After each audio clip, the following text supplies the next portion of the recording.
The morning was already cruel when Walter Grady stepped into Morelli's corner market.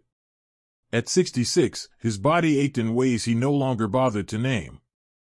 The cold clawed at his joints like a jealous ghost, and the wind bit straight through the seams of his tattered coat.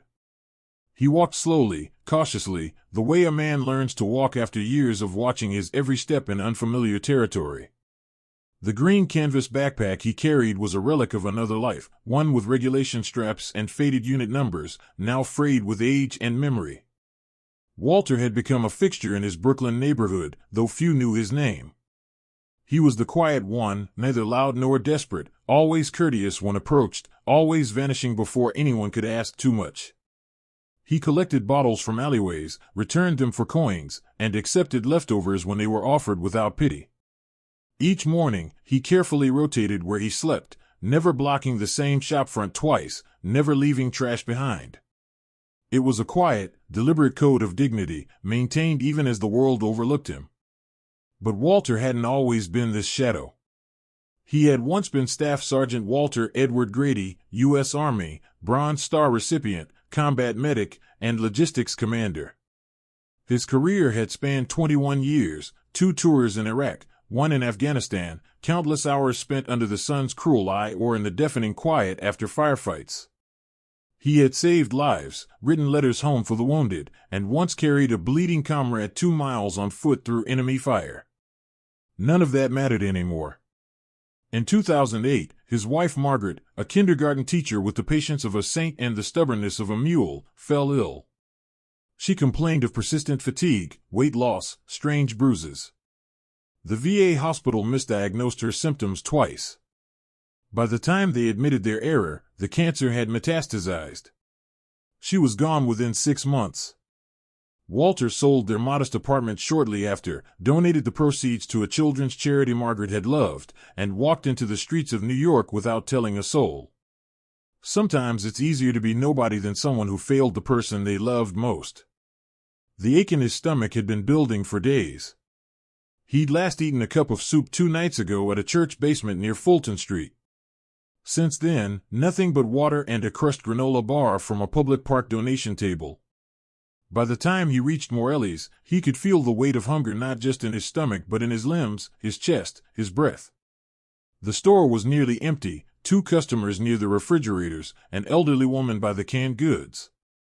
Mr. Morelli stood at the counter, tapping away on the register. The shop had changed since Walter's last visit. New mirrors, freshly mopped floors, a sour smell of vinegar cleaning solution that clung to everything. Walter's hands trembled as he reached for a plastic-wrapped loaf of whole wheat bread, marked down, slightly stale. It wasn't enough for recovery, but it was enough to get through another day. He tucked it halfway into his coat and turned toward the door, already preparing to return in the night and pay back what he owed once he gathered enough cans.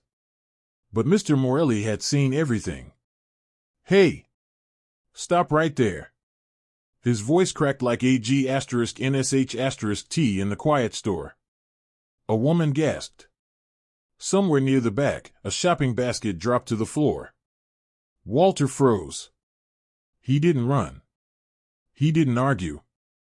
He simply turned, slowly, and opened his coat with tired fingers to reveal the loaf still in hand. "I just needed strength to live one more day," he said. Mr. Morelli's face tightened with a kind of self-righteous fury that came not from evil but from a life of rules, rules that left no room for gray. He grabbed the phone, his eyes never leaving Walter. "Calling the cops," he muttered. "You've been warned before." Walter said nothing. He stood perfectly still as if the air itself would shatter if he moved. The patrol car arrived in less than 4 minutes. The snow was beginning to fall, thin flakes drifting past the neon open sign. 2 officers stepped out, one older, tired-looking, with a gut and a clipboard. The other was younger, not long out of the academy, his uniform still crisp. The younger one approached first, eyeing the bread, the coat, the ragged backpack, and finally the worn dog tags that hung around Walter's neck. "You really a vet?" he asked, a note of doubt in his voice. Walter gave a slow nod. "Used to be someone useful." "Not anymore." The older cop shrugged, glancing toward Morelli. He pressing charges? Damn right I am, the shopkeeper said. Third time I've caught him sneaking something. Enough is enough. The younger officer hesitated.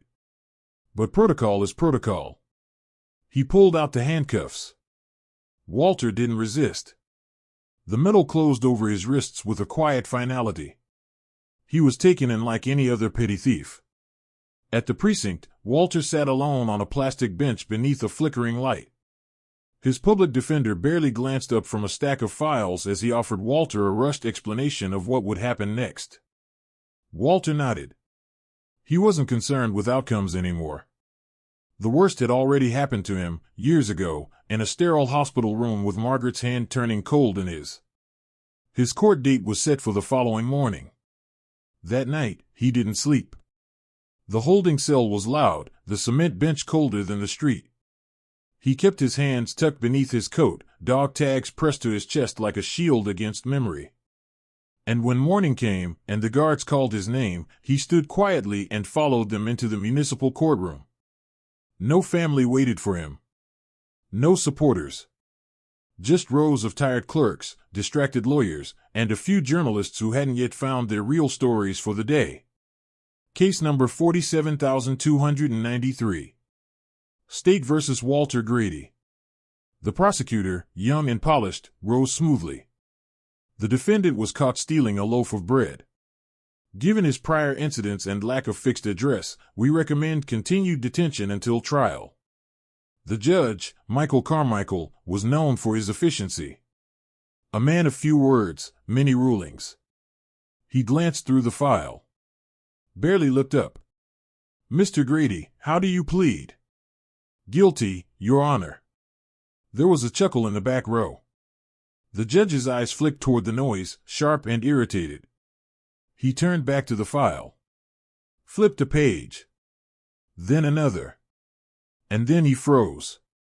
The name on the report. The service record. The unit. Walter Edward Grady. His jaw clenched. His hand gripped the bench until the knuckles turned pale. And in a moment that silenced the entire courtroom, Judge Carmichael stood from the bench. He didn't say a word. Just declared a 15-minute recess and walked out, his robe trailing like a shadow behind him. He didn't return to the lounge or the hallway. He went to his chambers, opened the top drawer of his desk, and pulled out a small photograph, creased at the edges, sun-faded but still clear. A row of soldiers stood in desert sand, gear heavy on their backs. In the top corner, one face stood tall behind the others. Walter. His rescuer. His brother in arms. The man who had once carried a wounded medic, Private First Class Michael Carmichael, 2 miles through G***fire, refusing to stop even when SH**T himself. Now here he was. Charged with stealing bread. Carmichael stared at the photograph, his eyes burning, and whispered to no one but the past. It's him. 15 minutes later, Judge Michael Carmichael returned to the bench with a quiet gravity that seemed to alter the temperature of the room. The murmurs died down. The stenographer straightened in her seat. Even the prosecutor, still young enough to care about appearances, looked uncertain under the judge's gaze. Judge Carmichael didn't sit right away. He held Walter's file in one hand and placed the photograph carefully on the bench before him. He stared at it for a breath longer than necessary, then looked up, eyes steady, voice sharper than before. This court recognizes Walter Edward Grady. Former Staff Sergeant, United States Army. Bronze Star recipient. 3 tours, 2 in Iraq, 1 in Afghanistan. Confirmed commendation for heroism during a convoy ambush in Fallujah, 2003. He turned the file so the room could see it.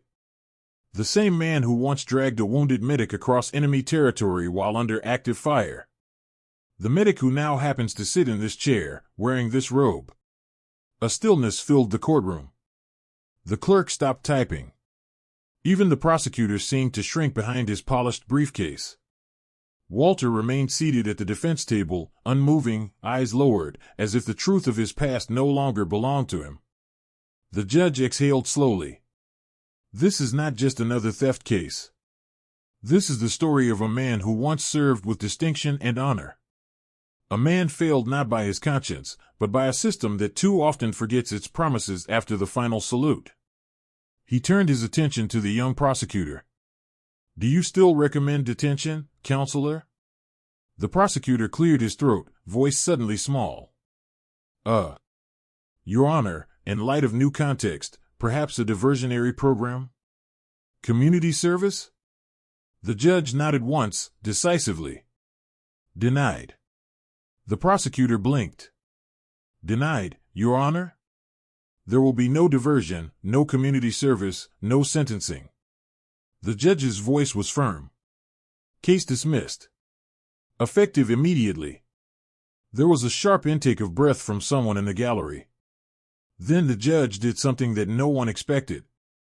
He walked down from the bench. He approached the defense table where Walter sat in silence, looking more confused than anything else. Judge Carmichael extended his hand. "Open. Steady." Walter looked at it for a long moment. Then, slowly, he stood.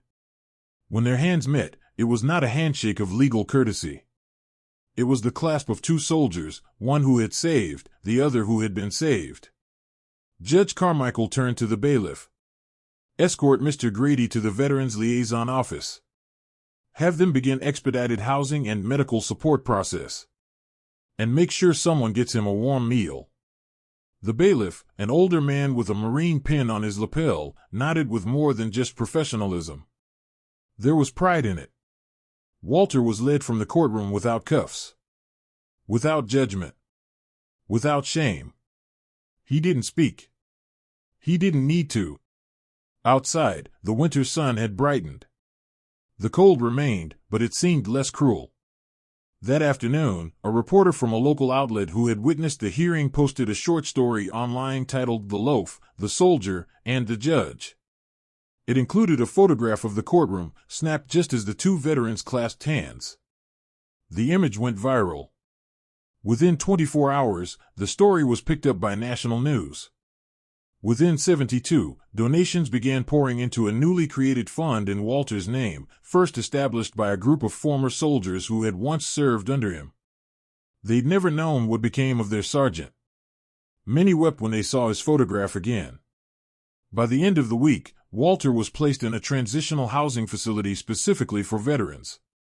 He received a full medical evaluation, a fresh set of clothes, new boots, and a quiet room with a small bookshelf where he placed a framed photograph of Margaret, still smiling. It took him days to adjust. He walked with hesitation, still half waiting for someone to tell him he didn't belong. But kindness, real kindness, has a way of persisting. Like grass through pavement, it rises where you least expect it. One morning, Judge Carmichael paid him a visit. He brought a gift, a freshly printed photo of their unit, newly framed. Alongside it, a letter of commendation addressed to Sergeant Walter E. Grady for continued service to his country, in and out of uniform.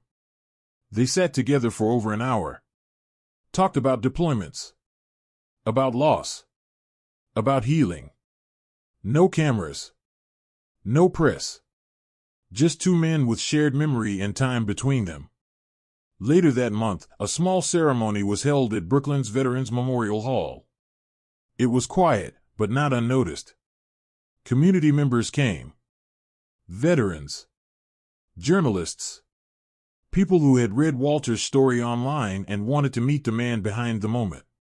At the front of the hall was a simple table. On it sat a bronze star, a loaf of bread wrapped in plastic, and a note that read, "Sometimes, survival is the most heroic act of all." Walter didn't speak at the event. He simply stood beside the table, his coat newly mended, his posture straightened by memory and grace. When the national anthem played, he placed one hand to his heart, the other around his dog tags. Among the attendees was a young man, Officer Jenkins, the one who had placed the cuffs on Walter weeks before. He stood near the back, cap in hand, and stayed after the ceremony to speak with Walter. Whatever was said between them was private. But witnesses recall the officer leaving with tear-rimmed eyes and a firmer grip on the truth. By winter's end, Walter had moved into his own small apartment subsidized by the Veterans Housing Program. It wasn't fancy, one bedroom, a kitchenette, a window overlooking a quiet courtyard, but it was his. He adopted a rescue dog from a shelter uptown. Named her Maggie. And every morning, Walter walked with her down the same streets where he once wandered hungry and alone. But now, neighbors nodded. Children waved. Someone always called out, "Good morning, Sergeant." Because now, everyone knew. Spring arrived quietly in Brooklyn that year. The snow melted without drama, replaced by soft rains that washed the grime from the sidewalks and left the trees dressed in green once more.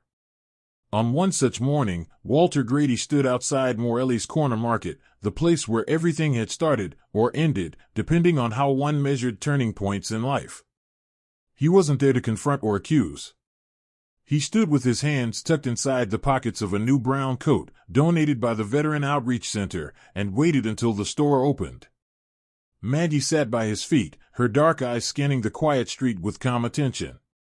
Mr. Morelli arrived just before 7, as he always did, carrying his keys and a large thermos of coffee. When he saw Walter, he hesitated, startled not by anger but by uncertainty. Walter gave a small nod.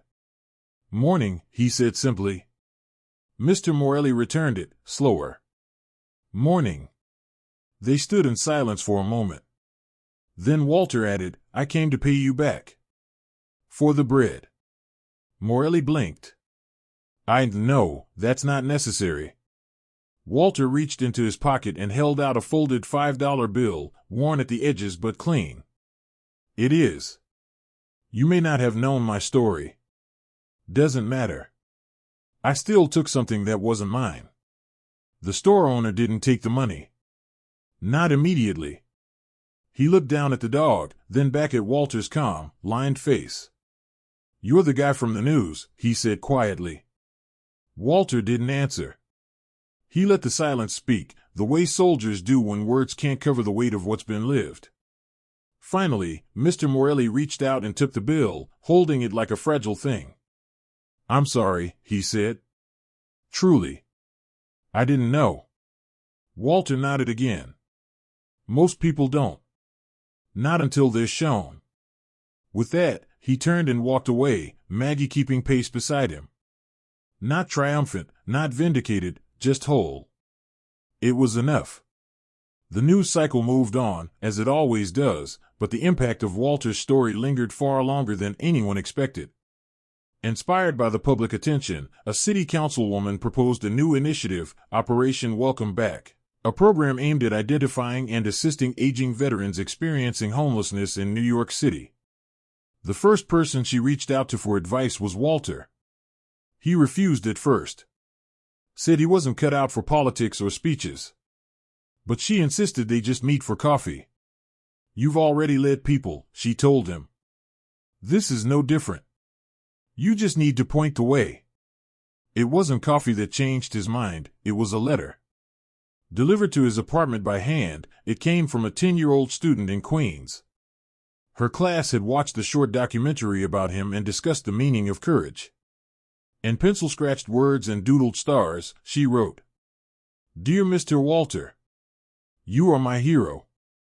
My dad says heroes wear capes, but I think sometimes they wear dog tags and walk real quiet. Thank you for showing me how to be brave. Love, Maria." Walter read it 3 times. Then he called the councilwoman and agreed to attend one meeting. Just one.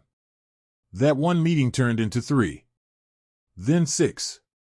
Then a permanent advisory role on the project he helped shape from the ground up. His experience became policy. His voice became part of the city's conscience.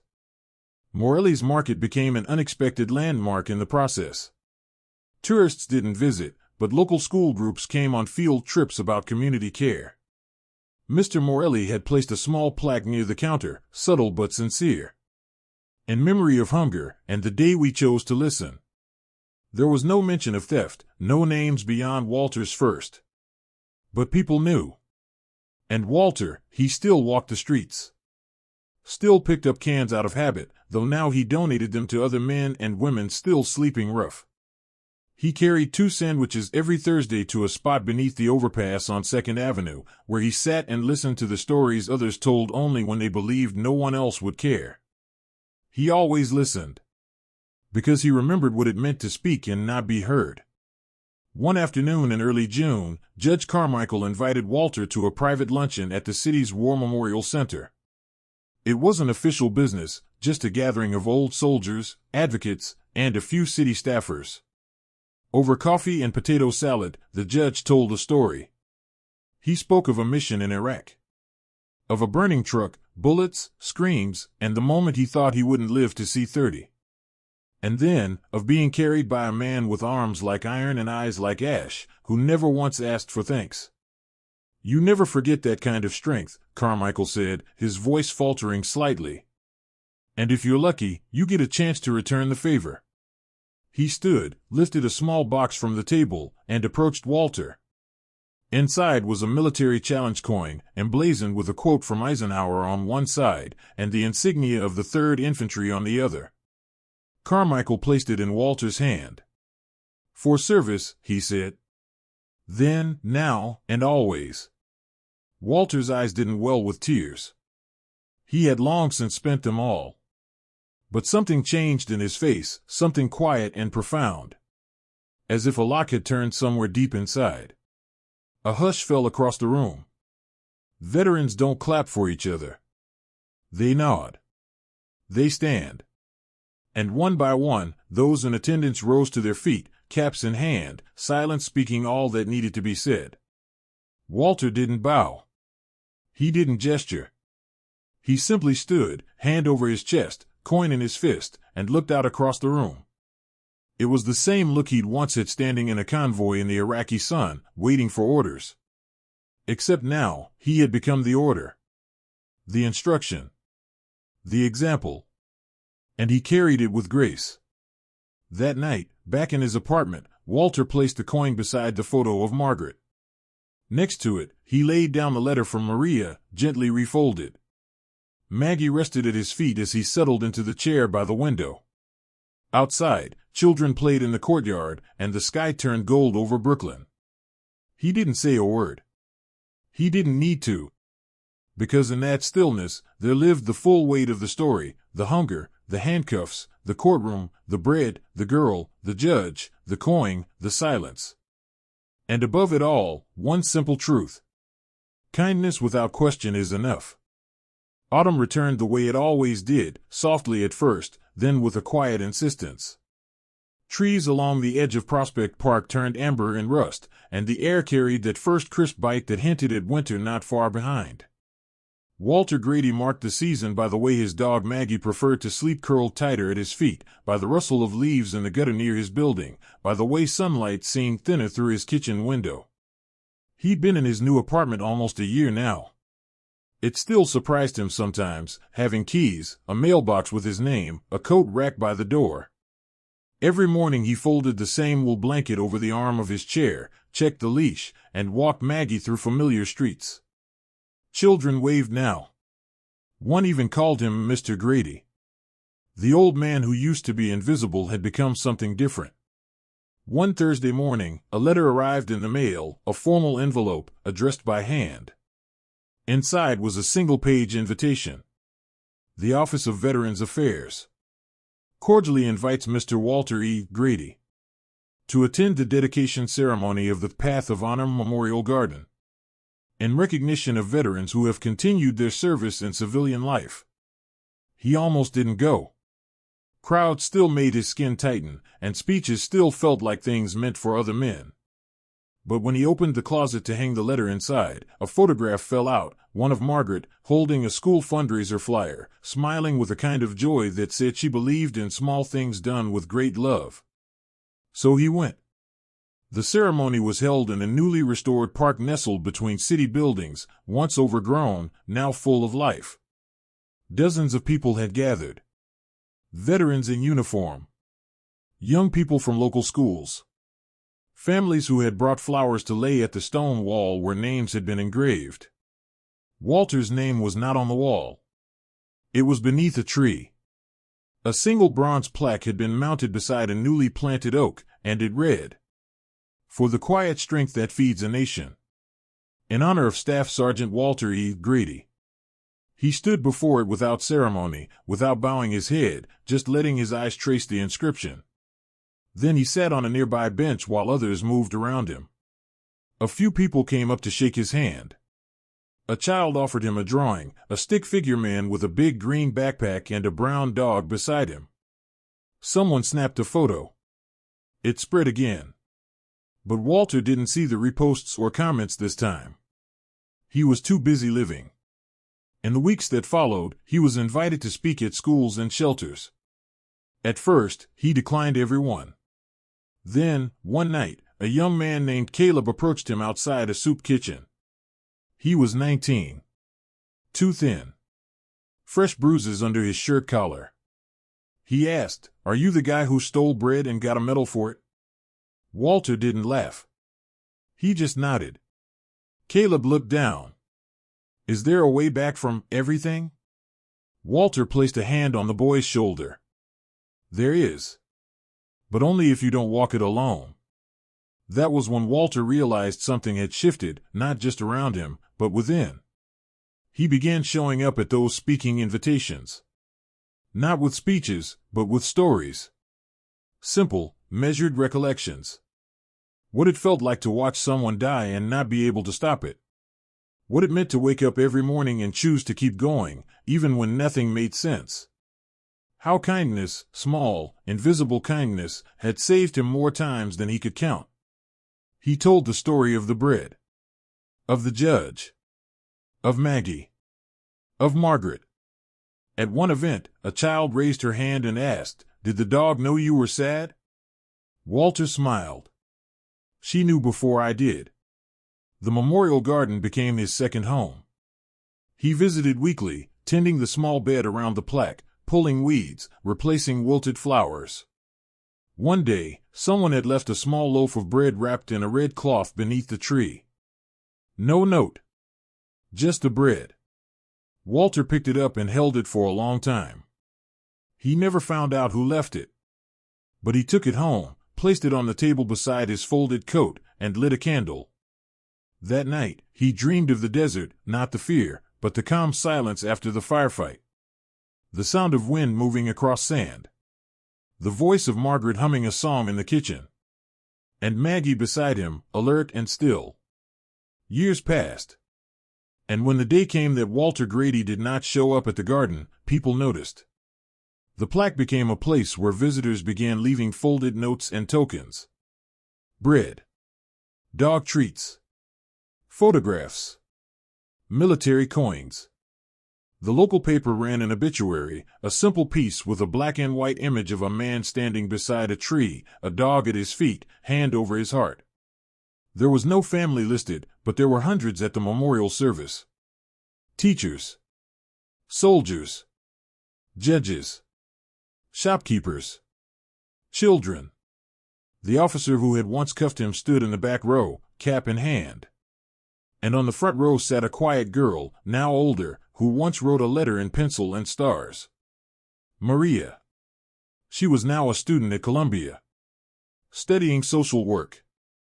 Inspired by a man who never raised his voice but changed her life. At the end of the service, someone read a line Walter had once spoken at a shelter. "If you've got a hand, and someone's sinking, you reach." That's it. That's the whole rule. No choir. No pomp. Just silence.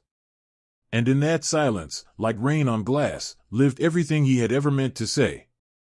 Years from now, children will still play beneath the oak tree. They will ask about the plaque. About the loaf. About the dog. And someone will tell them.